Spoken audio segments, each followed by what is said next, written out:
자, 우리 오늘 고린도후서 11장입니다. 신약성경 297쪽 고린도후서 11장 1절로 15절까지의 말씀 한 절씩 교독하겠습니다. 원하건대 너희는 나의 좀 어리석은 것을 용납하라. 청하건대 나를 용납하라. 내가 하나님의 열심으로 너희를 위하여 열심을 내노니 내가 너희를 정결한 처녀로 한 남편인 그리스도께 드리려고 중매함이로라. 그러나 나는 그 뱀이 그 간계로 하와를 미혹한 것 같이 너희 마음이 그리스도를 향하는 진실함과 깨끗함에서 떠나 부패할까 두려워하노라. 만일 누가 가서 우리가 전파하지 아니한 다른 예수를 전파하거나 혹은 너희가 받지 아니하니한 다른 영을 받게 하거나 혹은 너희가 받지 아니한 다른 복음을 받게 할 때에는 너희가 잘 용납하는구나. 나는 지극히 크다는 사도들보다 부족한 것이 조금도 없는 줄로 생각하노라. 내가 비록 말에는 부족하나 지식에는 그렇지 아니하니 이것을 우리가 모든 사람 가운데서 모든 일로 너희에게 나타내었노라. 내가 너희를 높이려고 나를 낮추어 하나님의 복음을 값없이 너희에게 전함으로 죄를 지었느냐? 내가 너희를 섬기기 위하여 다른 여러 교회에서 비용을 받은 것은 탈취한 것이라. 또 내가 너희와 함께 있을 때 비용이 부족하였으되 아무에게도 누구를 끼치지 아니하였으면 마게도냐에서 온 형제들이 나의 부족한 것을 보충하였음이라. 내가 모든 일에 너희에게 폐를 끼치지 않기 위하여 스스로 조심하였고 또 조심하리라.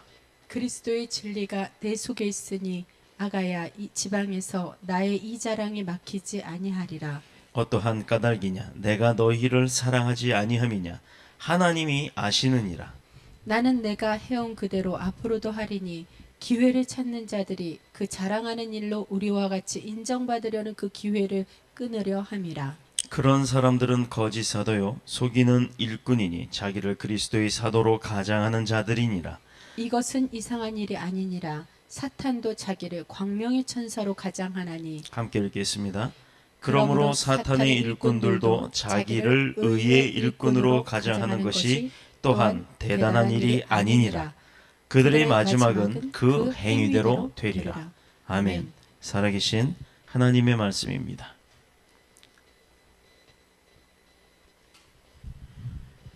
할렐루야. 우리 오늘 성경 본문의 말씀을 가지고 함께 나눌 은혜의 말씀의 제목은 간계에 속지 말라, 속임수에 넘어가지 말라 라는 제목으로 함께 은혜를 나누도록 하겠습니다.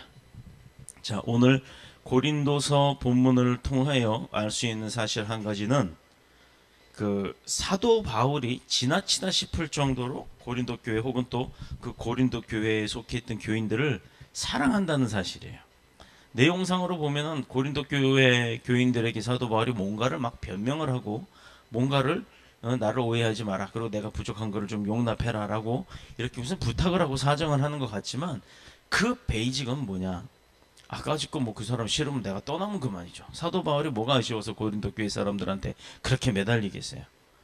그러나 그들을 사랑하는 마음이 있었기 때문에 그들이 나를 오해하고 그들이 나를 미워한다 하더라도 그것이 무엇 때문이라는 것을 내가 내 잘못이 부족한 건 다 고백을 하고 그러니 나를 이해해달라고 이야기를 하고 있는 거예요. 근데 왜 그러겠어요? 그 고린도 교인들을 사랑하기 때문입니다. 봅시다. 특히 그 고린도 교회 사람들이 그때 당시의 상황은 어떤 거였냐면 거짓된 교사들의 그 교활함 속에 이미 교인들이 점령을 당해버렸어요. 속아버렸어요. 그래서 그들이 잘못된 교훈을 받아들이게 되었던 겁니다. 신앙의 아버지 같은 바울을 신랄하게 파헤치고 공격하는데도 불구하고 바울의 오히려 그 고린도 교인들, 그 자기를 핍박하는 그 고린도 교인들을 향해 그 사랑이 변하지 아니하였음을 오늘 본문을 통해서 고백하고 있다는 사실이에요. 중요한 것은 이 같은 사랑, 이 같은 수고가 악한 자들의 그 괴계, 계율, 관계에 통해서 어떻게 보면 그 사람들 손 위에 있는 풍전등화, 바람 훅 불면 꺼지기 직전의 그 등화와 같은 그런 위기에 처해 있던 것이 바로 고린도 교회의 상황이었던 거예요. 근데 그것을 이 사랑, 사도 바울의 그 사랑으로 인해서 지켜낼 수가 있었다는 사실을 우리는 주목을 해야 합니다. 요즘에요, 교회가 형편이 어렵다 그러면요, 또 예를 들어서 교회가 이렇게 짓다가 뭐 작아가지고 교회를 다시 건물 건축한다 잃어버리면 후딱 도망가는 사람들이 많아요. 왜 그런지 아십니까? 아니 뭐 새로 교회가 뭐를 한다 그러면 내가 헌금을 많이 해야 되라는 생각을 하니까. 그래서 다 갖춰져 있고 다 키워져 있고 하면 그런 교회는 왜 사람들이 몰리느냐? 내가 뭐 그렇게 열심히 안 해도 내가 그냥 부적처럼 내가 예배만 나갔어도 하나님이 나를 천국 보내주겠지, 내가 지은 죄를 용서해 주겠지라는 그런 생각을 하기 때문에 그렇게 다니는 교인들이 많기 때문이에요. 그런 사람들은, 교인과 같은 사람들은요, 언제 어느 때고 이런 괴계에 빠져버리면요 후딱 떠나버린다라는 겁니다. 자, 고린도 교회를 지켜낼 수 있었던 그 같은 사랑, 사도 바울의 핍박 속에서도 예수 그리스도의 사랑을 전했던 그 사랑. 자, 바울이 이처럼 고린도 교회를 사랑한 이유가 뭘까요? 왜 그렇게 사랑을 했을까요? 까짓거 사도 바울은 전도자인데, 하나님께서 가라고 명령하셨던 자인데, 순종만 해도 얼마든지 먹고 사는데, 먹고 사는 것 때문에 고린도 교회 사람들한테 매달렸을까요? 고린도 교회야말로 바울 자신의 인생의 자랑거리였기 때문입니다. 큰 자기 삶에 있어서 자기 스스로 큰 공로였던 거예요. 고린도 교회는 사도 바울이 개척한 교회이고, 또 그 교회 교인들은요, 그가 양육한 사람들이에요. 또 가장 근본적인 이유는 하나님께서 그들을 위해 아들 예수 그리스도를 보내주셨다라는 겁니다. 죽음에 내어주시고 구원하신 하나님의 귀하고 복된 그 사랑을 몸소 입은 자들이 바로 그 고린도 교인들이에요. 그러니 그들을 사랑 안 할 수가 없었던 겁니다. 자, 우리가 하나님의 사랑을 입었음에도 불구하고, 하나님의 사랑과 그의 그 베푸시는 은혜가 그렇게 넘쳐나고 감사함이 막 쏟아져 오고, 그럼에도 불구하고, 그렇게 해서 어떻게 보면 우리는 그런 감사함과 은혜 속에 단 하루도 그 감사와 은혜가 없다 그러면 살 수가 없는 그런 삶인데도 불구하고, 그렇죠? 하나님의 인도하심과 돌보심이 없다면 우리는 하루도 제대로 못 사는 인생들이에요. 왜? 나가다가 차에 치여 죽을지, 번개 맞아 죽을지, 그거 어떻게 합니까? 실상 그렇게 아무런 우리는 능력이 없고 하나님의 인도와 보호 속에 그 감사함 속에서 살아가야 되는 그런 존재임에도 불구하고, 실상 우리는 그 하나님의 사랑을 잘 알지 못한다라는 거예요. 이게 넘치니까 못 알아듣는 건지, 너무 감사해서 그거를 당연한 것으로 그냥 익숙해서 그러는 건지는 모르겠습니다만, 사실상 우리가 그 받는 사랑에 대한 감사함을 맨날 느끼고 있으면서도 워낙 많이 느끼고 있으니까 그게 있는 건지조차도 모르고 있다라는 거예요. 넘치니까 부족한 걸 모르더라 이 말입니다. 마치 부모님의 사랑과 은혜 속에서 자녀들이 보호를 받고 성장을 해서 성인이 되지요. 기껏 길러놨더니 자기 세상 되면 내 인생은 나 이거 타고 가버려요. 그리고 살다가 안 되면 엄마 아빠 나 힘들어하고 또 와요. 또 그것도 모자라서 또 조금 살만하면 또 그냥 자기 혼자 살아보겠다고 나갑니다. 그러고 나서 살다 어느 날 딱 도달아봤더니, 아이고 우리 엄마 아빠가 나를 위해서 고생 많이 했구나, 이제 효도 좀 해야지 하고 딱 돌아봤더니 엄마 아빠는 이미 없더라 이 말이에요. 그래서 때때로 자기가 키우던, 자기가 낳은 자식들을 키워가면서, 아이고 우리 엄마도 나 어렸을 때 내가 이랬을 때 이런 마음이 없겠구나 하고 웁니다. 그때 가서야 엄마 아빠가 나를 이렇게 보호해 주셨구나, 나를 이렇게 사랑하셨구나, 나를 위해서 고생을 하셨구나, 힘들게 사셨구나, 엄마 아빠의 자기의 인생은 다 버리고 나에게 올인을 하셨구나 라는 걸 그때 가서 깨닫는다는 얘기예요. 그럼에도 불구하고 부모의 사랑을 잘 몰라요. 왜? 내가 겪어보지 않았기 때문에. 겪어보지 않은 거는요 우리가 알 수가 없는 겁니다. 그래서 자녀들은 부모의 사랑을 언제쯤 되면 아느냐? 아까 얘기했듯이 장성에서 자기 스스로도 부모가 돼서 자녀를 키워보면 그때 돼서야 조금 아는 거예요. 조금. 그래서 그 자녀를 키우면서 우리 부모의 사랑이 얼마만큼인지를 알 만큼 되면 그도 하나님 앞에 가게 되는 겁니다. 자, 어린 자녀들이 출산해서 양육해보면 그때서나마 조금 부모님의 마음을 알 수 있다. 자, 그러니 여러분 어떻게 해야 됩니까? 살아생전에 부모님이 계셔요? 그러면 그 부모님을 위해서 시시때때 수도 없이 사랑합니다를 고백해야 돼요. 내가 입술을 열어서 사랑합니다, 엄마 아빠 나 다녀올게, 엄마 아빠 사랑해, 이거를 성령 화가 나 있는 상황이라 할지라도 자꾸 입술로는 그렇게 고백을 해서 내 생각과 마음을 다스려야 돼요. 다스려야 돼. 자, 그거를 그럼 내 육신의 부모님에게만 해야 되겠어요? 하나님 앞에도 해야 되는 겁니다. 나도 부모가 되어 내 자식에 쏟아붓는 그때 가서야 아는 건 늦었어요. 늦는단 말이에요. 내가 주님 앞에 죽어서 주님 앞에 불려가서 주님 앞에 떡하니 서보니 그때 돼서 주님이 막 보여주시잖아요. 네가 이 땅에 살면서 그동안 뭐 잘했고 잘못했고 다 보여줍니다. 근데 그때 딱 보다 보니까 아이고 요때 요런 상황이었었는데 이거 하나님이 나 돌보셔서 내가 사고 안 당하고 살았던 거구나. 아이고 내가 사고를 안 냈던 거구나. 그때 가서 깨닫고 감사합니다 하지 마세요. 지금부터 모든 감사는 찾아야 될 줄로 믿습니다. 내 삶에 나한테 유익한 것은 모든 게 감사함이잖아요. 그 감사함은 그 모든 게 다 하나님의 인도하심과 보호하심 속에서 생겨난다라는 것 믿으시길 축복합니다. 하나님의 사랑이 그래서 마찬가지라는 거예요. 그 부모의 사랑과 같이 우리가 늘 하나님의 사랑과 그 은혜 안에서만 살 것이 아니라 이제는 받은 사랑을 내가 조금이라도 알고 기억을 하잖아요. 그러면 베푸는 거예요. 베푸는 거예요. 누구 이름으로? 내 이름으로? 우리 아버지 이름으로? 우리 어머니 이름으로? 내 회사 이름으로? 그러잖아요. 어느 주식회사 위문품 뭐 떡, 사과 뭐 몇 상자, 뭐 라면 몇백 박스, 뭐 경찰 군인들한테 뭐 추리닝 몇백 박스 뭐 이런 건 무슨 소용이 있어요? 예수 그리스도 이름으로 안 하는 건 아무런 소용이 없다는 겁니다. 우리가 늘 하나님의 사랑과 그 은혜 안에서 살 뿐만 아니라 베푸르라 했어요. 누구처럼? 사도 바울처럼. 누구 이름으로? 예수 그리스도 이름으로 베풀어야 될 줄로 믿습니다. 그렇게 또 다른 사람들에게 쏟아 부을 때 그 속에서 참된 하나님의 사랑을 알게 되는 거예요. 자, 나누고 베푸는 사람요, 돈 많은 사람들이 잘 안 해요. 돈 없는 사람들이, 형편 어려운 사람들이 나 어려운 걸 내가 알고 있기 때문에 남도 어려운 걸 아는 거예요. 그래서 그 어려운 사람을 어려운 사람이 돕는 겁니다. 그리고 나서 어떻게 하는 줄 알아요? 모르게 돕죠. 모르게 예수의 사랑으로 싹 오른손이 하는 왼손 모르게 하라. 그 명령대로 살짝 예수님 이름만 표시해서 도와줍니다. 그리고 그가 받아보고 기뻐하는 모습 보고 그 다음은 어떻게 해요? 씩 웃고 말아요. 그 미소가 참된 미소인 거예요. 이제는 그 받은 사랑을 이 사도 바울처럼 나눠야 할 때입니다. 그 속에서 하나님의 참 사랑을 알게 되는 것이고 베풀면서 그것이야말로 하나님의 사랑을 가지고 내가 남을 사랑할 수 있는 방법인 거예요. 자, 그리스도인이 뭐라고요? 왜 우리를 스스로 그리스도인, 크리스찬이라고 말을 합니까? 왜 그렇게 해요? 크리스찬. 우리의 삶의 모든 영역, 내가 먹고 자고 깨어서 움직이고 또 잠이 드는 그 24시간의 24시간 풀타임이 뭐냐?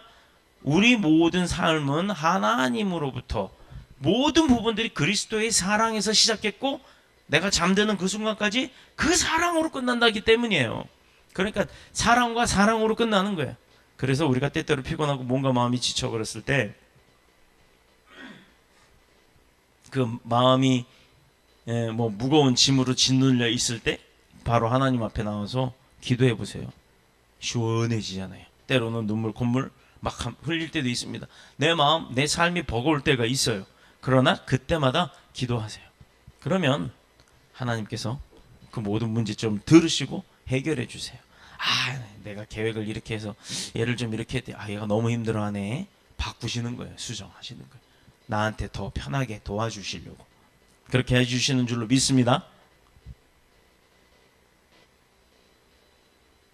요즘은 뭐 자가용도 있고 우리 교회에도 멀리서 오시는 분들이 계시는데 차를 타고 오기 때문에 예배 드리러 오는 거 사실 그렇게 어렵지는 않아요. 그죠? 하루 이상 걸리거나 뭐 몇 시간 이상 걸리거나 그러진 않습니다. 우리 교회는 그런 분들이 아직 없지만 그 추운 겨울 찬바람이 몰아칠 때 아니면 요즘처럼 막 장마철에 비 쏟아질 때 아니면 햇빛 쨍쨍거리는 막 30도 35도 육박하는 그런 햇빛이 막 폭염 때 거기다 혼자 오는 것도 아니고 아이 하나 들쳐없고 그리고 교회 오는 분이 있다 그러면 내가 그래서 저기 시원하게 만들어놨는데 유아방을 만들었는데 막 1시간씩 이렇게 걸려서 버스 타고 뭐 아니면 걸어서 이렇게 온다는 그런 분이 있다라 그러면 우리 교회 올 수 있겠어요?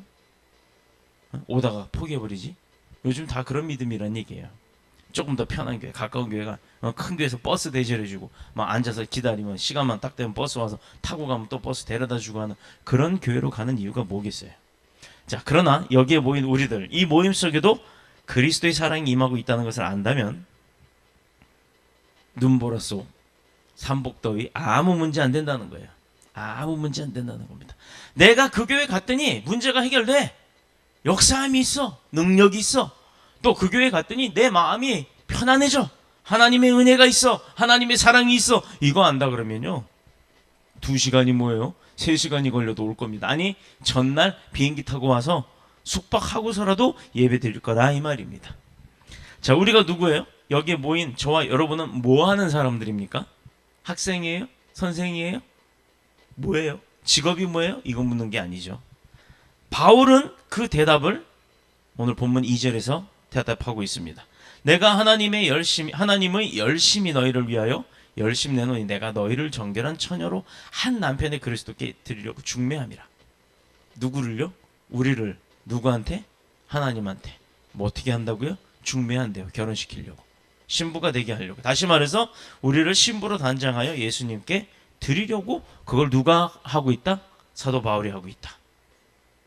모든 그리스도인들은 예외 없이 그리스도와 더불어 혼인을 약속한 사이입니다. 그리스도의 신부 된 자다 이 말입니다. 신랑이 뭐 하자? 신랑이 신부 이용하는 사람들 없죠? 신랑이 신부를 위해 주죠. 또 보호해 주죠. 자, 가정에서도 그래요. 근데 우리는 남자 여자 이걸 떠나서 주님이 남자가 아니기 때문에 남자 여자 이걸 떠나서 하나님은요 성별이 없어요. 그렇기 때문에 우리가 하나님을 신랑으로 모시는 거예요. 그러면 남자인 나도 신부가 되는 거고 여성인 여러분들도 신부가 되는 거예요. 남자라고 뭐 신부, 너 내가 왜 신부가 돼요? 신랑이 되지. 이거 어리석은 생각이에요. 그런 질문을 하지 마십시오. 자, 그렇게 해서 신부로 단장하여 예수님께 드리기 위함이다라고 했어요. 모든 그리스도인 예외 없이 결혼하기로 약속한 사이니까. 자, 그렇다면 그분에 대한 정조를 잃어버려서는 안 될 거예요. 그렇죠? 이게 뭘 의미하는 겁니까? 뭐 내가 예수님하고 밤에 이불 덮고 같이 자는 거 아니죠? 그런 거 아니죠? 그런데 왜 정절과 정조를 지키자라는 말을 할까요? 배교하지 말라는 겁니다. 배신하지 말라는 거예요. 사도 바울은 고린도 교회가 그리스도의 신부로서의 정절을 잃어버리지 않도록 이 거룩함을 지키기 위해서 열심을 낸다고 하였는데, 고린도 교회 사람들이 신랑 되신 예수님을 맞이하는 그날까지 그 몸을 정결하고 아름다움으로 단장을 하고 순결한 처녀로서의 남편을 사모할 수 있도록 바로 이 일을 위해서 사도 바울은 열심히 그 일을 한다고 했어요. 열심을 내서 가리키고 다스리고 또 뭐 깨우쳐주고 돌봐주고 있다라는 거예요. 그런데 이 열심이라는 단어는 어떤 의미를 갖고 있냐? 그 내면을 잘 내포해 보면요, 누군가가 교회에서 찬양을 열심히 합니다. 굉장히 열심히 해요. 두 가지 뜻이 있겠죠. 하나는 하나님 앞에 기쁨을 드리기 위해서, 두 번째는 교인들 앞에서 서서 앞에서 드러나기 위해서는 두 가지 목적이 동시에 있어요. 근데 이게 그 사람에게만 있을까요? 다른 그 성도들 중에 또 있을 거 아니에요. 우리 교회에서 이제 찬양하면 그 앞에 찬양하는 사람이 뭐 멋져 보이는가? 그럴 수 있겠지만 사실 그 사람이 멋진 건 아닙니다. 우리보다 조금 더 나은 것 뿐이에요. 그런데 그 마음 가운데 열심을 내고 있는데 다른 또 열심을 내는 사람이 어떤 마음을 갖냐면, 나도 저거 하고 싶어. 지만 해? 라고 하는 질투를 갖는다라는 거예요. 그래서 오늘 사도 바울이 여기서 한 열심의 의미는 질투라는 의미를 갖고 있다는 겁니다. 구약에 보면 하나님을 질투하시는 하나님이라고 많이 표현을 해요. 욕심이 많은 걸까요? 어떤 데 질투가 많으셨어요? 하나님은 많은 걸 가지려고 하는 그런 욕심이 아니었어요. 우리가 하나님을 배신하지 않도록 하는 것에 대한 정절에 대한 질투가 굉장히 강하셨던 분입니다. 그래서 나 이외에 다른 신을 섬기지 말라라고 명령을 하시는 거예요. 그들이 자기의 자녀요 백성으로 삼으셨는데 그들을 사랑하면 사랑할수록, 자, 우리가 순종이를 기르잖아요. 강아지를. 며칠 만에 이제 싹 예쁘게 털을 깎으러 갔어요. 그런데 이 녀석이 내가 안고 갈 때는 가만히 있다가 지나가는 사람만 막 보면 뭐 꼬리가 돌아가요. 무슨 선풍기 날개처럼. 그러다가 오늘 병원 미용실을 데리고 갔더니 생판 처음 보는 미용사한테 안기자마자 꼬리를 치고 발광을 하고 막 난리가 나요. 아주 그냥. 그러더니 그 마스크 위를 막 핥아가면서 나한테는 안 그러더니 이거 봐라 하고 배신감이 느껴지더라고요. 주님도 바로 또 그거였다는 건 얘기예요. 기껏 만들어서 창조해서 키워서 먹게 하고 누리게 하고 다 믿게 하고 다 해놨고 보호해 주셨더니 금송아지를 만들어서 막 놀고 춤추고 찬양을 하네. 화나죠? 화납니다. 이스라엘은 하나님을 떠나서 우상에게로 달려갔고 하나님의 은혜와 긍휼에 넘칠수록 그들은 오히려 죄악 속에 빠져버렸다라는 거예요. 이러한 이스라엘을 향해서 쏟으시는 하나님의 사랑, 그들을 미워한 게 아니라 사랑하기 때문에 질투를 하신 거예요. 바로 그 사랑이 질투로 나타난 줄로 믿습니다. 질투는요, 관심이 없으면, 미움이나 뭐 이런 어떤 마음이 없으면 질투도 안 생겨요. 질투는 미움에서 오는 것이 아니라 사랑에서 온다는 거 잊지 마시길 축복합니다. 사도 바울이 고린도 교회를요 행한 그 열심이라고 하는 것, 바로 그 하나님의 사랑의 마음을 가지고 있었기 때문에 그들을 그리스도의 정결한 신부로 다시금 되돌리고 싶었던, 세우고 싶었던 그 질투의 마음이 바로 사도 바울의 마음이었던 거예요.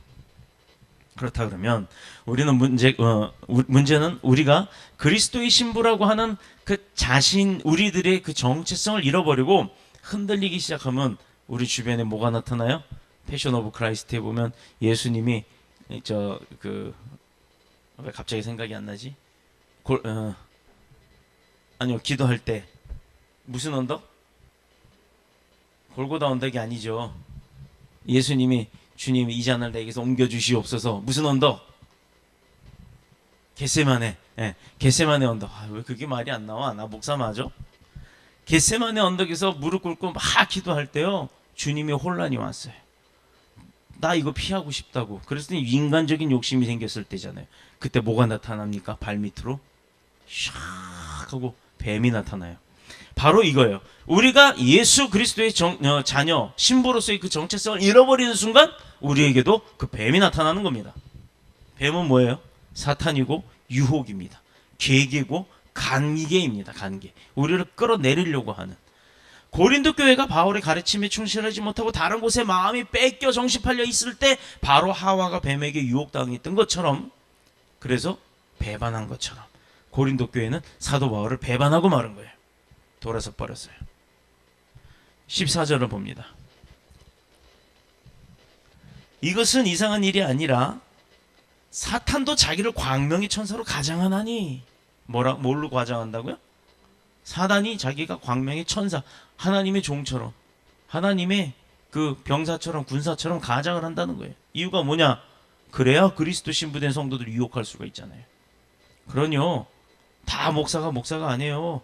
교회가 다 교회가 아니란 얘기예요. 교회 간판 떡 걸려 있어도요, 그 이단들이 그 가짜로 하는 그런 교회들이 얼마나 많아요. 요즘에요, 정말 교회 잘 선택해야 됩니다. 그리고 그 목사가 무슨 설교하는지 잘 봐야 되고요. 그 교회가 어떻게 재정이 돌아가는지, 어떻게 교회가 선교를 하는지, 어떻게 교회가 말씀을 나누는지, 은혜를 나누는지, 이거 잘 봐야 됩니다. 교회 등치 크다고 그거 중요한 거 아니에요. 내가 작은 교회라서 이런 소리 한다? 아니요. 저는 큰 교회에서 사역 많이 했어요. 그런데도 그런 큰 교회에서도 이 교회는 아니다라는 생각을 제가 할 때가 많았습니다. 왜 그랬느냐? 그게 뭐 교회가 잘못됐겠어요? 하나님 교회가 잘못되진 않죠. 그 교회에서 몇몇 사람들이 잘못되었기 때문에 그렇다는 얘기. 오늘 말하는 광명의 천사로 가장한 사람들, 그런 사람들이 포함되어 있더라 이 말입니다. 그리스도의 신부된 사람들을 유혹하기 때문에. 그래서 흔들린 자들을 유혹하여 아담과 하와를 멸망에 이르게 해서 에덴 동산에서부터 쫓겨나게 하고, 그리고부터는 고통이 시작했어요. 자, 그렇게 만든 것처럼 그들을 하나님의 사랑과 은혜의 축복을 누리지 못하도록 끄집어내리고자 함이 바로 그 뱀의 간계라는 거예요. 간계. 지금도 사탄은 거짓된 교사들을 통해서 정말 천사처럼, 하나님의 사자처럼, 악마는 자신의 정체를 감추고 우리에게 나타나고 있습니다. 얼마나 많아요. 요즘에 교회랍시고 만들어 놓고 십자가 댕강 잘라놓고 얼마나 많습니까? 자, 그래서 마음이 외로울 때 우리의 형편을 누구보다도 더 잘하는 것처럼 우리에게 힘들고 어려울 때 손을 쓱 내밉니다. 야, 너 돈 없지? 큰일 났다. 너 회사 부도나기 때문에. 그래? 그럼 내가 아는 형님이 있는데 그 형님한테 얘기해서 내가 돈을 좀 급전을 좀 빌려주라고. 그 형님은 능력이 있어서 돈을 빌릴 수가 있어. 그 형님이 보증수고 너 돈 빌려주라고 얘기를 할게 해서 이 절대 친구를 믿고 돈을 빌립니다. 근데요, 이자가 600%래요. 600%. 그 이자는 얘기도 안 하고 그 친구를 믿고 그 형님이라는 사람한테 빌려 썼어요. 그런데 원금에보다도 이자가 더 많은 그런 돈을 빌려 써서 결국 회사를 다 뺏기게 되는 그런 일들이 오는 게 우리 현실입니다. 자, 힘들고 어려울 때 가장 가까운 형제처럼 가장을 하고 나타나서 우리를 유혹하는 게 바로 사탄의 간계라는 거예요. 심지어 섭섭해하거나 분노할 때 우리 마음 가운데 교회 안에 목사님한테 섭섭해요. 교회 안에 누구한테 섭섭해요. 이 섭섭해하지 마세요. 섭섭이라는 사탄은요, 알게 모르게 이간질을 하는 그런 능력이 있습니다. 이럴 때 우리가 분명히 알아야 할 것은 딱 한 가지 사실이 있어요. 뭐냐? 우리 힘으로 이 마귀 괴계를 도무지 이길 수가 없다라는 것. 그러면 누구의 힘을 얻어야 되느냐? 빌려야 되느냐? 하나님의 힘을 빌려야겠죠. 이 마귀가 가지고 등장하는 무기가 뭐냐? 4절에 기록된 대로 다른 이름의 예수, 다른 영, 그리고 다른 복음이라는 거예요. 대한민국에 예수가 살죠? 그죠? 몰라요? 대한민국에 예수 그리스도가 4명이 살아요. 100살 넘게 살지는 모르겠지만 자칭 예수 그리스도, 자칭 스스로가 내가 예수다라고 하는 사람들이 4명이나 살고 있습니다. 뉴천지라고 하든가 뭐 그럴 거예요 아마. 그리고 또 뭐 무슨 교회? 하나님의 어쩌고 저쩌고 많아요. 자기가 예수라고 하는 그 문씨도 있죠. 그런 사람들이 많이 있습니다. 이 사람들이 바로 다른 예수예요. 자, 우리에게 너무나 익숙한 단어인 예수, 영, 복음. 근데 그 앞에 꼭 하나가 붙었죠. 뭐가 붙었어요? Another, 다르다라는 뜻. 다른 예수, 다른 영, 다른 복음이라 이 말이에요. 이건 옳지 않은 예수, 그리고 옳지 않은 영이고 옳지 않은 복음이에요. 현대인들이 좋아하는 것이 바로 이 차별화 두는 건데, 누가 누구보다 뭐하고 어떤 회사 제품에 내 제품이 어떤 회사보다 더 좋고 우리 교회가 다른 교회보다 더 좋고, 이거 굉장히 차별을 많이 둡니다. 그리고요, 전도할 때 우린 절대 그렇게 하지 마세요. 우리 교회 오세요. 우리 교회 목사님 말씀 엄청 좋아요. 이 말 하지 마세요. 말씀을 목사가 하나요? 난 전할 뿐이에요. 저는 앵무새일 뿐이에요. 하나님이 주시는 하나님의 말씀을 전하는데 왜 목사님 말씀이 좋다고 얘기를 하죠? 그거는요, 목사가 우상되는 거예요. 요 가까운 교회, 노란 종 달아놓은 교회 그렇게 얘기하대요. 그러지 마십시오. 그건 잘못된 겁니다. 그걸 보고도 가만두는 목사도 잘못된 거예요. 그러다 보니 설교도 들어보지 못한 것을 신선하게 여겨요. 좀 예배 형식도 아주 파격적으로 목사가 반바지 입고 나오고, 애들이 막 노랑 닭뼈슬 머리 하고 올라와서 힙합 추고 막 이러는 거, 이래도 괜찮다. 물론 저도 그게 뭐 찬양하는 거라면 문제 없다고 생각합니다만, 이렇게 뭐 스페셜하다고 하는 것, 이렇게 다른 것과는 좀 차별화가 된 것, 이전에 없었던 예배 방식이나 어떤 프로그램에 빠져들기 시작하는 거예요. 이유가 뭐냐? 뭔가 색다르고 다르기 때문이에요. 기존의 다른 교회와 다르기 때문에. 자, 이 다르다는 것, 그것 한 가지가 사람의 감성을 얼마나 자극을 하는지 아마 우리가 모르면서도 겪어요. 새 제품이 나왔다. 핸드폰에 왜 환장합니까? 지금 저는 노트 폰가요? 그걸 쓰는데 오늘 날개가, 이거 볼펜이 부러졌어요. 그래갖고 이걸 어떡하지? 이것만 따로 사기도 좀 아깝다라는 생각을 하고 있는데, 우리 사모님이랑 같은 걸 쓰니까 바꿨어요. 저는 그 펜이 꼭 필요하니까. 자, 이러다 보니까요, 핸드폰이 2년에 한 번 단위로 새 거가 나와요. 그러면은 내 거 멀쩡한데도 바꾸고 싶은 거예요. 근데 제가 왜 바꾸는지를 알았어요. 약정 기간 끝나니까 요금이 올라가요. 할부 요금 빼주고 나서 가만히 그 금액이 줄어든 것 같지만 계산을 해보니까 요금이 할인이 없어서 올라가요. 할부금이 없는 금액을 따져봤을 때는 더 비싸집니다. 이러니까 누가 그 제품 쓰려고 그래요? 또 약정하고 할부금 내가 하면서 요금 싸게 살려고 하는 거죠. 이게 잘못된 거죠. 쓸 수 있는 기계는 계속 쓰는 게 얼마나 좋아요. 익숙하고 고장 안 나서 쓸 수 있는 건데 왜 그걸 폐기 처분하는지 저도 이해가 안 됩니다. 그래서 남다른 물건의 마음에 뺏기게 되는 거예요. 또 내 남편, 내 아내와 다름에 몸과 마음을 뺏기고요. 심지어 아내랑 10년쯤 사니까 바꾸고 싶은 마음이 생기는 거예요. 이거 잘못된 거죠. 또 남편이랑 10년쯤 살고, 아니 좀 더 길게 갈까요? 한 20년쯤 살았더니 이제는 바꾸고 싶은 거예요. 남편 딱 은퇴하자마자 도장 찍으라고 서류 딱 내밉니다. 자, 그래서 바꾸면 뭐예요? 구간이 명관이더라 라는 말이 또 있듯이 원점으로 가기를 후회하는 사람들이 많습니다. 그래서 우리 목사님, 우리 교회는 뭔가 다른 것이 그 영혼을 도적질 당하는 거예요. 뭔가 다르다 이렇게 얘기하는 것은 내가 그 영혼이 이미 도적질 당해서 그 사탄의 계계대로 뭔가 좀 차별화를 두게 됐다는 것에 내가 빠져들어갔다라는 얘기예요. 그러나 사도 베드로와 요한은 분명히 밝혔어요. 예수 그리스도 이외에 다른 이로서는 구원을 얻을 수 없나니. 아멘. 천하 인간의 구원을 얻을 만한 다른 이름을 우리에게 주신 일이 없다라고 사도행전 4장 12절에 기록해 두었습니다. 또 혹 하늘로부터 온 천사라도 우리가 너희에게 전한 복음 외에 다른 복음을 전하면 저주를 받는다라고 갈라디아서 1장 8절에 기록해 되어 있어요. 그러면 히브리서 13장 9절 여러 가지 다른 교훈에 끌리지 말라라는 권고함이 우리에게 있습니다. 자, 이 모든 것이 예수 이름을 빙자하고 예수의 영을 가장하며 또 예수의 복음을 말하고는 있지만 그 본질은 영혼을 노략질해 가려고 하는 사탄의 간계일 뿐이라는 거예요. 이 다른 복음의 신학적으로도 명백하게 이단성을 드러내는 것도 있지만 웬만해서 분간하기 어려울 정도로 스무스하게 침투해 있는 것들이 더 많다라는 겁니다. 분명히 적극적인 사고방식은 어디에 있느냐? 진리의 말씀인 성경책 안에 있는 겁니다. 그러한 사고방식이 마치 복음인 것처럼 교인들을 현혹하고 또 그들의 사고를 조장을 하고 조종을 하는 것은 잘못된 거라는 거예요. 그게 바로 잘못된 복음이에요. 주님은 치료하시는 능력이 있는 줄로 믿습니다. 그런데 병든 몸이 신앙심이 부족해서 치료받지 못하는 것처럼 매도한다라 그러면 이거는 하나님 자체를 무시해버리는 복음이에요. 자, 잘 들어보세요. 이게 뭔 얘기냐?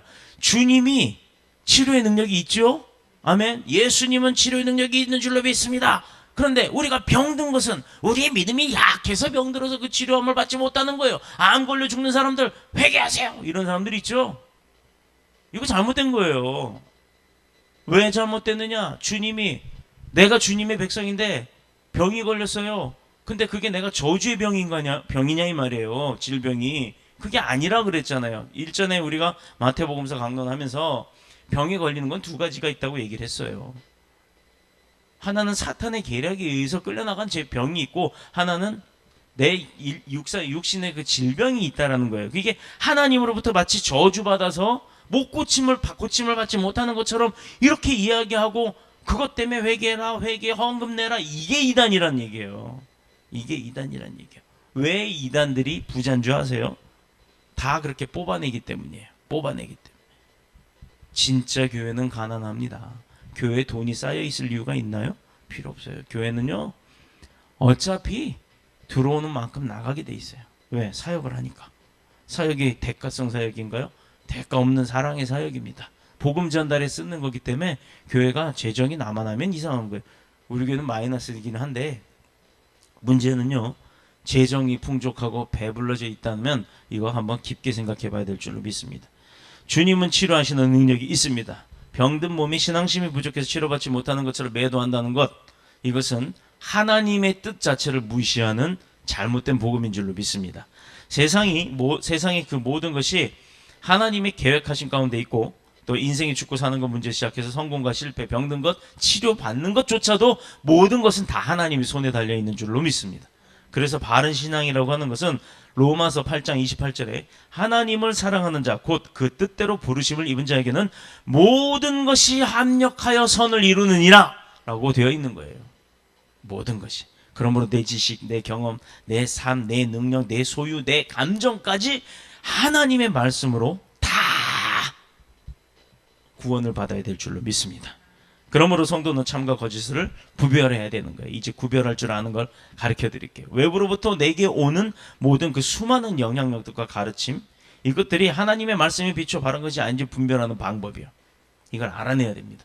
성경에 보면, 유튜브에 보면 엄청 많은 성경의 말씀들이 있어요. 듣다 보면 처음엔 진짜인 줄 알고 보다 보면 가짜들이 얼마나 많은지 몰라요. 자, 믿음은 하나님의 선물이지만 이 믿음을 지키는 것은 내가 해야 할 일이라는 것 깨달으시길 축복합니다. 그러나 내 힘으로만 지킬 수가 없어요. 그래서 하나님의 도움을 기도함 가운데 우리는 구해야 하는 줄로 믿습니다. 또한 내 안에서 지금 일어나고 있는 수많은 감정들이 과연 하나님의 자녀로서 그리스도의 신부로서 타당한 것인가를 말씀을 통해서 우리가 내 삶이 지금 잘 해나가고 있는지를 살펴야 하는 거예요. 고린도 교회는 거짓된 교사들로 인하여서 그들이 전해준 다른 예수, 다른 영, 다른 복음을 통해 그것을 받아들였어요. 그러니까 뭐라고 얘기했냐면, 왜 내가 말하는 것 말고 너네가 다른 그 영과 다른 예수와 다른 복음은 더 잘 받아들이더라 라고 얘기를 하잖아요. 왜? 내 귀에 쏙쏙 들어오게끔. 그거는 어떻게든 그 사람 마음에 들게 하려고 하는 사탄의 관계가 있기 때문에, 계략이 있기 때문에 그 사람이 원하는 걸 얘기하는 거예요. 교회에서 담배 피지 마라, 술 먹지 말라, 네 건강을 해치지 말라가 아니라 담배 피지 마라, 술 먹지 말라, 하나님이 원치 않으신다라고 하는데 그거는 싫다고 그러면 되겠어요?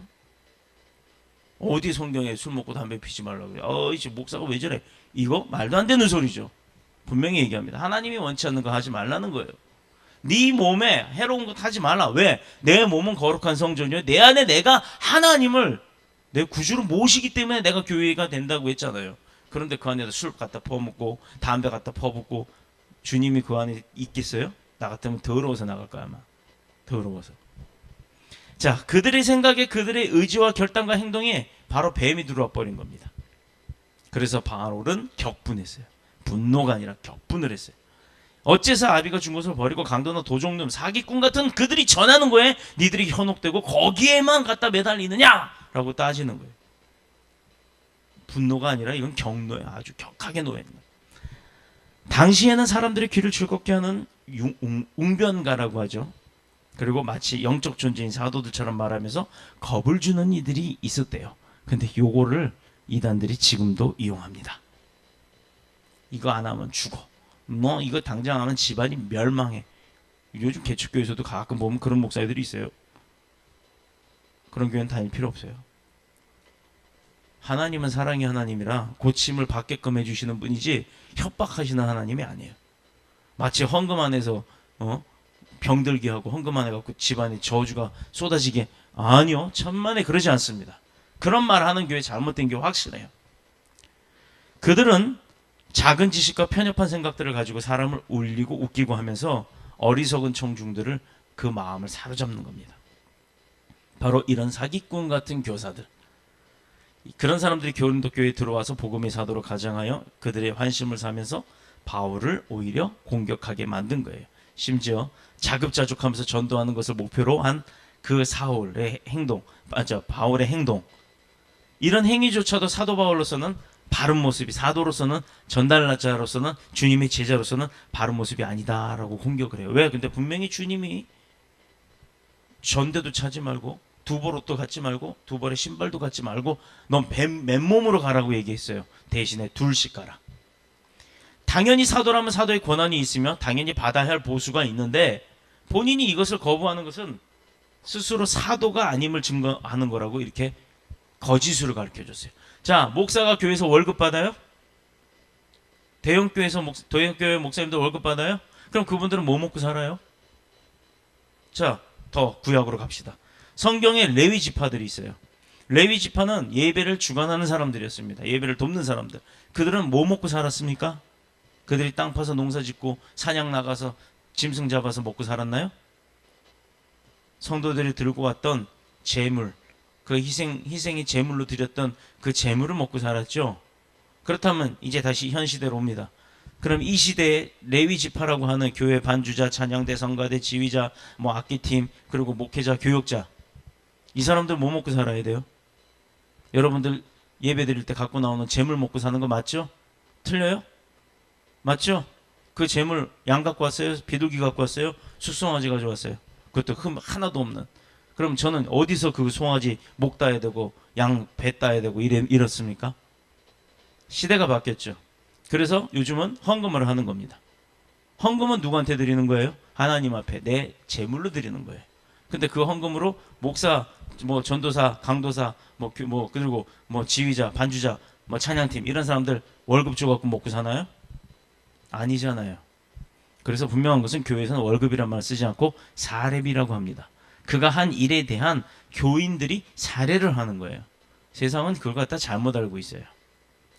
그렇기 때문에 노동을 한 것이 아니기 때문에 월급이 아니란 얘기예요. 봉사와 섬김을 한 거기 때문에 사렙이라는 표현을 쓰는 겁니다. 사실 사렙에도 마땅한 표현은 아니에요.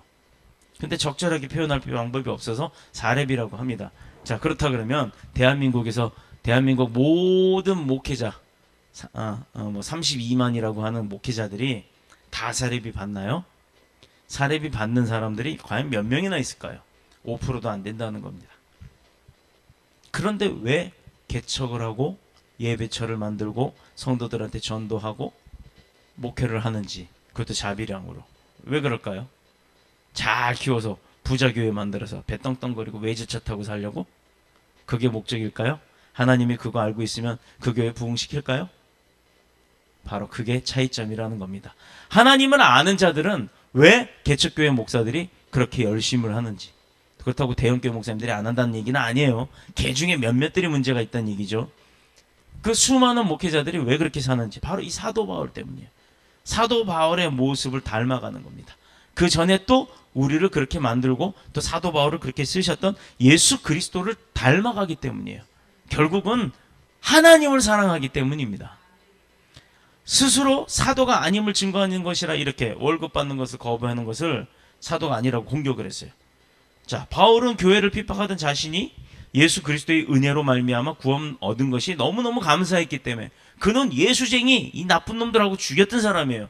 그가 오히려 하나님의 구원의 은혜를 받고 나서는 바뀌어갖고 예수 전도, 예수 자랑, 예수 사랑 이러고 다니는 거였어요. 복음의 빚진 자라고 자기 자신을 스스로 생각했기 때문에 자급자족의 선교를 한 겁니다. 당연히 받아야 할 대우와 권리를 사양하는 것이 그래서 죄가 되냐 이 말이에요. 바울은요, 남보다 더 많이 수고하고 더 많이 애쓰고 더 많은 전도자들이 받은 대우를 스스로 제안을 했다는 얘기예요. 그만큼 주님을 사랑하고 또 본 고향이었던 고린도 교회 교인들을 사랑했기 때문입니다. 남들보다 지나치게 예수 사랑한 것이 죄가 되나요? 내가 내 아내를 남들 보는 앞에서 옆구리 끼고 팔짱 끼고 뭐 뽀뽀해주고 이렇게 사랑해주는 게 잘못인가요? 남의 아내를 그러면 잘못이죠. 내가 근데 내 아내를 그러는 게 뭐가 잘못이가 되나요? 그렇듯이 내가 내 하나님을 사랑한다고 표현하고 다니는데 그게 뭐가 죄가 됩니까? 그럴 수는 없는 거예요. 죄가 될 수가 없는 거예요. 그러나 고린도 교회인들은 그렇게 거짓 선지자들을 통해서 꾀임에 넘어가니 홀딱 넘어가더라 이 말이에요. 홀딱. 바울을 공격하는 이단들의 한편이 되고 말았어요. 마게도냐 교인들은 바울이 요구하지도 않았음에도 불구하고 그의 선교 활동과 그의 그 생활들을 위해서 풍성하게 오히려 헌금을 했습니다. 남들이 그렇게 하더라 이 말이에요. 남들이. 자, 우리 교회에서 교인들이 선교 갑니다. 그러면 헌금을 자발적으로 해서 선교비로 보태는 거예요. 자, 목사님 가서 밥 사 먹으세요라고 주면 나 안 받아요. 진짜요. 나는 그렇게 주면 안 받아요. 목사님 이거 선교 가시는데 우리 그 활동비를 쓰시고 또 거기 선교할 때 뭐 선교 애들 좀 뭐 과자들도 좀 사주고 그런데 좀 쓰세요. 이렇다 그러면 내가 감사합니다 하고 받아요. 왜냐? 목적이 달라요. 똑같은 헌금이라도요. 목사님 배부른데 쓰세요. 이거는 나한테 잘 보이고자 하는 마음이 있는 거예요. 그런데 나한테는 상관없이 가서 그 활동비에 좀 보태서 쓰세요라는 것은 하나님 앞에 잘 보이자는 거 아니에요. 나는 그게 좋다는 겁니다. 나한테 잘 보여봤자 나는 축복권이 없어요. 하나님한테 잘 보여야 내가 축복을 빌어도 하나님이 주시는 거지, 목사는 축복을 비는 것뿐이에요. 그 사람을 위해서. 그런데 마치 착각해서 그 목사가 비니까 내가 축복 받더라라는 생각? 아이고, 이거 잘못된 겁니다. 절대 그렇게 생각하시면 안 돼요. 바울은 이런 헌금을 자기 자신을 위해서 사용하지 아니하고 고린도 교회를 위해서 오히려 썼다는 겁니다. 그러나 정작 고린도 교회는요, 바울의 그 궁핍함을 보고도 바울을 돕기는커녕 바울을 도움을 받으면서도 바울을 공격하는 이런 진짜 어리석은 삶을 살았어요. 아니, 왜 찬양하는 사람들이 그렇게 재물 복이 없어요? 어떤 전도사가 우리한테 그런 적이 있어요. 지금도 전도사를 하는지 어쩌는지 모르겠습니다만, 오히려 그것이 저는요, 어떻게 보면 도전이 됐어요. 그렇구나, 저 사람이 나를 무시하는구나 받았으면 싸움이 났겠죠. 근데 그것보다도 내 삶이 오히려 하나님의 영광을 가릴 수가 있겠구나, 더 열심히 살자, 이렇게 바뀌면서 축복을 받기 시작합니다. 바울은 그 바울의 자급자족 전도가 공격을 받아야 될 구실이 아닌 거예요. 그런데도 불구하고 오히려 바울은 그것이 자랑이고 스스로 얻었던 하나님의 특권. 왜? 나는 아무것도 없이 가도 다 되더라. 왜? 하나님이 하시니까. 이게 자랑이고 특권이었는데, 그래서 스스로는 하나님의 가장 기쁜 아주 특별한 스페셜 희생제물이다, 나는 그렇다 라고 그는 스스로가 그렇게 생각을 했던 거예요. 그러니 본인도 그렇게 생각하는데 하나님 그렇게 생각 안 하겠냐 이 말입니다. 12 제자 가운데 하나님 누구 제일 먼저 꼽으실 거예요? 하면 베드로 이럴까요? 저는요, 제 생각은 사도 바울이라고 꼽으실 것 같아요. 사도행전 한번 읽어보세요. 그가 한 일은 진짜 아무나 할 수 있는 일이 아니에요. 요즘 목회자들도요, 그 사도 바울을 닮아야 될 줄로 믿습니다. 저희 가정도 교회를 세우면서 할 수 있는 한 최대한의 한도까지, 이제는 뭐 대출 안 되죠? 대출이 안 돼요. 안 되는 대출 한도까지 다 받아서 하나님 앞에 드렸어요. 자, 학원의 수입도 운영비와 월급 빼고는, 물론 우리 두 사람의 월급은 아직도 없습니다. 전부 다 하나님 앞에 11조를 드립니다. 거기에 공사비용의 인건비를 대신해서 다 알다시피 제가 일을 했어요. 그래서 직접 교회를 만들도록 하나님이 축복하셨어요. 자, 이것은 주님께서 시키신 일이기 때문에 한 거고, 주님이 원하시는 일이기 때문에 그렇게 따르는 겁니다. 저희 굶어 죽었나요? 참 신기하지 않아요? 재정 원장님, 안종수 음악학원 원장님, 재정 보고 한번 해보실래요? 마이너스죠. 근데 어떻게 이렇게 행복하게 살죠? 밥 굶어요? 먹고 싶은 거 안 먹었나요? 물론 남들처럼 뭐 외제차에 뭐 좋은 집에 아니면 뭐 몇백만 원짜리 가방에 뭐 저는 반지 하나도 없어요. 목걸이도 하나 없고 있던 것도 다 팔아갖고 교회 헌금했으니까. 그래도 기뻐요. 왜냐? 반지 없다고 누가 뭐라고 안 하잖아요. 안 그래요? 근데 교회 담임이기 때문에, 아, 그 교회 담임 목사님이세요, 나 이 소리는 기뻐요. 반지보다 더 기쁜 소리예요. 이러니 내가 예배할 곳이 생겼다는 것, 이게 얼마나 감사했습니까? 이 교회 왜 주셨는지 아시죠? 아버지 4층에서 철회 기도할 때 소리 못 지르겠어요. 위층 건물주 때문에. 이 사람 새벽에 나가는데 잠 못 잘 거 아니에요.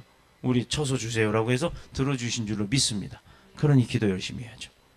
그로 인해서 주어질 주님의 축복이 어떤 것인지는 우리는 알 수 없어요. 우리가 뭐 이렇게 다 했다고 해서 이게 자랑이란 얘기가 아니라, 이렇게 뭐 어떤 하나님이 어떤 축복을 주실 거라고 내가 알고서 한 게 아니란 얘기예요. 하나님의 축복이 어떻게 이루어질지는 이미 보여주고 있는 줄로 믿습니다. 오늘 우리의 말씀을 통해서 하나님께서는 여러분에게 축복하고 계심을 믿으시기를 축복합니다. 마지막으로 바울은 교회 안에 들어와 활개치는 거짓 교사들의 그 정체를 밝히고 있어요. 13절 한번 보겠습니다. 그런 사람들은 거짓 사도요, 속이는 일꾼이 자기를 그리스도의 사도로 가장하는 자들이라. 어떤 사람들이요? 괴계의 간계를 뚫어놓는 사람들, 거짓 영, 거짓 예수, 거짓 복음을 전하는 사람들. 이 사람들의 특징이 뭐냐? 이것만 보면 압니다. 그리스도를 위해 일하는 자들이 아니라 그리스도를 핑계 삼아서 자신의 이익을 위해 자신의 육체를 일하는 자들이에요. 자, 영업사원이 영업하러 갑니다. 근데 딱 들어갔더니, 사무실에 들어갔더니 십자가가 달려있어. 아유, 내 나이가 지긋해요. 남자 그 사장님이. 혹시 장로님이세요? 난 장로인지 어떻게 알았어요? 아유, 안녕하세요 장로님. 사장님도 아니에요. 그때부터는 장로님. 아, 저는요 뭐 아무개 업체 영업사원 누구누구인데요, 저는 어느 교회 집사입니다. 근데 사실상 그 집사를 그 교회 사람들 잘 몰라요. 이거 말 되겠어요? 자, 이런 사람들 얘기하는 거예요. 그리스도가 나의 주된 목적이요, 내가 영업하는 것도 하나님의 영광을 위해서, 11조 벌기 위해서, 이런 게 아니라 내가 벌기 위해서 집사라는 직분을 파는 사람들이요. 자신의 육체를 위해서 일하는 자들. 자신의 육체를 유익을 위해서라면 그리스도의 이름을 팔며 기꺼이 사단의 졸개 노릇까지 자청하는 사람, 영혼을 사단한테 팔아버리는. 자, 지금도 이런 사단들이, 졸개들이 활동을 합니다. 그들이 바로 예수 파는 자들이에요. 예수 파는 자라고 함부로 말하는 거 아니에요. 누가 예수 파는 건지 알지도 못하면서 어디서 주소 듣긴 주소 듣고 함부로 뱉어요, 그거를. 지금도 이런 사단의 졸개들이 활동하면서 수많은 사람들이 신앙을 파손케 합니다. 또 수많은 영혼들을 도적질을 해가고 있어요. 누구에게로? 그런 사람들이, 거짓 선지자들이 그 영혼을 도적질해서 어디에다 갖다 준다고요? 하나님 앞으로 가야 될 영혼들을 사단한테 갖다 준다는 거예요. 바울은 이렇게 다른 예수, 다른 영, 다른 복음을 전하는 그들의 가르침을 쉽게 용납했던 그 고린도 교회들은 이 사람들에게 아주 격분을 했어요. 그리고 결론 내린 게 뭐냐? 15절입니다. 15절 맨 마지막 절 한번 볼까요? 아주 무서운 말이 써 있죠. 자, 또한 대단한 일이 아니라 그들의 마지막은 그 행위대로 되리라. 너희가 한 대로 될 거라, 이 말이에요. 너희가 한 대로. 자, 이 말이 지금 굉장히 중요한 거예요. 그래서 말질하는 사람들, 말 잘못한 사람들, 그 말 잘못한 거 말로 망한다는 말이 바로 그거예요. 그가 축복받지 못하는 이유가 그겁니다. 말질 잘못했기 때문에 자기 스스로 그대로 되는 거예요. 그거 빨리 회개하고 빨리 회복받아야 될 줄로 믿습니다. 저희 결국은 그 행위대로 되리라 이 말이에요. 이것은 마귀의 졸개인 거짓 교사들은 물론이요, 여기에 속아서 뇌하부동했던 그런 교회를 어지럽히는 교회, 고린도 교회의 교인들도 그 행위대로 중대한 결말을 맞이하게 될 것이다 라는 겁니다. 이건 완전한 경고예요. 경고. 자, 여기서 행위란 말은 심판과 관련된 말이로, 하나님이 저들의 행위를 따라 엄하게 심판하실 것이다. 그 너네가 한 일만큼 심판받고 그 한 일만큼 벌받을 것이다 라고 얘기하는 거예요. 자, 이 비진리와 잘못 결정해서 내린 어리석은 행동들에 대하여 하나님의 심판이 따를 것이라는 경고입니다. 이렇게까지 얘기하는데도 회복하지 않으면 결국은요, 집 사고 권 사고 다 소용없는 거예요. 이것은 매우 단호한 선언입니다. 목회자가 젊었을 때는 모든 사건과 문제에 대한 명쾌한 판단을 신속하게 내릴 수가 있죠. 왜? 뇌가 팍팍 돌아가니까. 그 내면은 성경 말씀이 기억이 잘 나니까, 그 성경 말씀대로 자기 행위에 대한 잘잘못을 따질 수 있으니까. 그것이 바깥에서 보면 어떻게 보면 우유부단하게 보일 수도 있습니다. 제가 존경하는 어느 목사님, 그 교회 교인들은요, 참 물텀벙이요, 우유부단하다고 얘기를 합니다. 그런데 그 교회 문 밖을 나와서 그분을 보면요, 그런 분이 없어요. 그렇게 예수님과 같은 분이 없어요. 근데 정작 그 울타리 안에 같이 생활하는 교인들은 몰라요. 마치 사도 바울을 핍박했던 고린도 교인들처럼요. 지금 내가 가진 이 감정이 과연 하나님이 보시기에 옳은 감정인가? 내 형제를 핍박하고 질투하고 내 형제의 못된 것을 드러내놓고 자랑을 하고, 결국은 뭐예요? 거긴 질투가 섞인 거죠. 질투. 아니라고 하면서 속은 인정합니다. 질투 맞아. 겉으로는 아니야 하지만 속으로는 맞아 그러고 있어요. 이거요. 너 질투하는 거 맞지? 그랬더니 아니야 해야 되잖아요. 근데 아니야, 나 질투하는 거 아니야, 이렇게 하는 거예요. 이걸 하나님이 보신다는 겁니다. 과연 내가 하는 것, 이것이 하나님이 보시기에 옳은 것인가? 이것만 생각하면 돼요. 내가 목회자로서, 선교사로서, 혹은 장로로서, 또 뭐 교회 집사로서의 소신을 가지고 지금까지 걸어온 내 삶의 신앙의 여정에 비추어서 올바른 자세를 가지고 있는가? 이거를 생각하고 판단해 보시기를 축복합니다. 내가 주님의 값없는 은혜와 사랑을 입은 자고, 또 그것 때문에 주님을 사랑하는 마음이 내 가슴속에서 터져 샘솟게 올라온다면, 주님의 몸된 교회를 사랑한다면, 내 감정을 휘젓는 그 뱀의 노력질, 계략은 과감하게 뽑아버려야 되는 거예요. 과감하게. 세상에 새 것이나 높은 것, 어떻게 보면요, 하나님 앞에서는 아무것도 아닌 거예요. 새 것과 높은 것을 좋아하고 따라가고자 하는 그런 것, 차별화된 것을 뭐 쫓아가고자 하는 그런 것, 목사가 돼서 기도하면서 주님 앞에 어떤 지혜를 받고 어떤 사역을 해야 합니까를 강구하기는커녕 맨날 세미나만 쫓아다니는 그런 목사들, 정신 차려야 돼요. 정신 차려요. 교인 그 몇 명, 그나마 축복받아서 있는 몇 명 교인도 관리 못하고 세미나나 쫓아다니고 하면 되겠습니까? 자, 2000년 전에는 주님의 말씀하신 그 말씀 그대로 우리가 들어야 하는 거예요. 지금도 그렇게 들어야 되는 거예요. 어떻게 됐느냐? 이 주님의 몸된 교회, 이 믿음의 공동체를 그리스도의 아름다운 믿음의 공동체로 지켜낼 수 있는 것이 우리가 받은 사명이기 때문입니다. 곧 우리가 해야 할 일입니다. 이 일을 위해 우리는 더욱 말씀으로 우리 자신을 새롭게 하고, 또 말씀과 성령으로 무장하고, 어떻게 한다고요? 우리 맨날 주보에 나오죠? 성장해야 된다고요. 뭘로요? 말씀으로. 그러니 말씀 많이 읽으세요. 많이. 틈만 나면 읽으세요.